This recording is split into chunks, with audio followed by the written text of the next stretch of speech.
Alhamdulillah, quand on dit que Alassane Dramane Ouattara est le grand semeur de troubles en Côte d'Ivoire, les gens pensent qu'on ne l'aime pas. Mais c'est la vérité. Vous-même regardez, faites la lecture politique ivoirienne. Depuis son arrivée 2010, de façon arbitraire, dont la France a contribué à l'installer par la voie illégale, par la voie des armes, Alassane Dramane Ouattara est celui-là qui hier disait que la constitution ivoirienne a été utilisée pour l'écarter de la course présidentielle.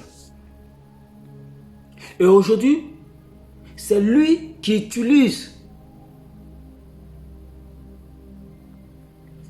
le pouvoir exécutif, quand bien même qu'il est là de façon arbitraire par la voie des armes pour écarter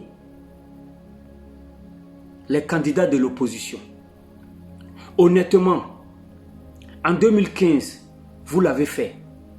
En 2020, vous avez écarté des candidats de la liste électorale. En 2025, vous êtes en train de radier encore des candidats de l'opposition. Honnêtement, quand vous parlez d'élection, est-ce que vous êtes sincère avec vous-même? Finalement, vous voulez aller aux élections avec qui? Finalement, avec qui vous voulez aller aux élections? Quand vous parlez des élections, vous avez dit qu'on vous empêchait de porter des boubous, comme si vous-même vous étiez des musulmans. Alors que tous nous savons que vous n'avez rien à foutre avec la religion islamique. S'il vous plaît, n'éteignez pas l'image de l'islam. Parce que l'islam est la voie de la vérité, l'honnêteté et la sincérité. Par moments, on veut vraiment aller en douceur avec vous. Mais en même temps, vous abusez. Vous abusez.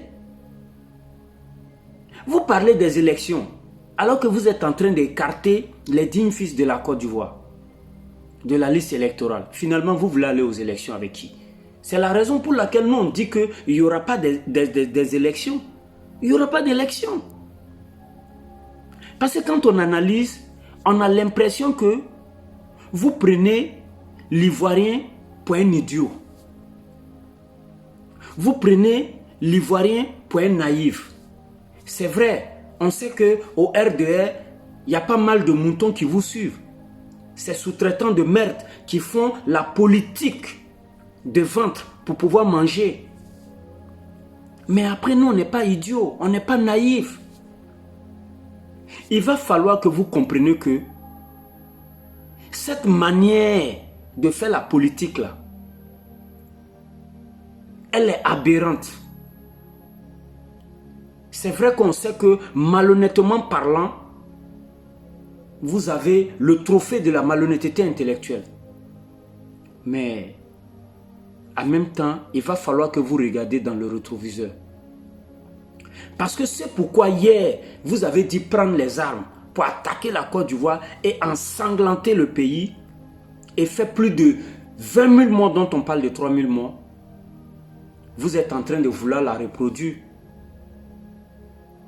Alors, vous êtes en train d'isoler les candidats de l'opposition de la course présidentielle. Et je pense que si hier vous avez dit que vous avez été écarté, raison pour laquelle vous avez pris les armes, comprenez que aujourd'hui les candidats de l'opposition aussi peuvent se permettre de prendre les armes. Parce que on a compris qu'avec vous, il va falloir que on joue le jeu au troupeau. Et je pense que finalement, c'est ce qu'on finira par faire. Parce que vraiment, vous ne nous laissez pas le choix. Vous êtes toujours dans des démarches ignobles, dans des démarches qui peuvent toujours créer des troubles. Parce que vous, quand la Côte d'Ivoire est dans la paix, ça ne vous plaît pas. Vous voulez toujours en s'aimer, créer toujours des troubles. Mais il n'y a pas de souci. Il n'y a pas de souci. Si vous vous réjouissez des troubles, je pense qu'on pourrait que vous accompagner dans ces troubles.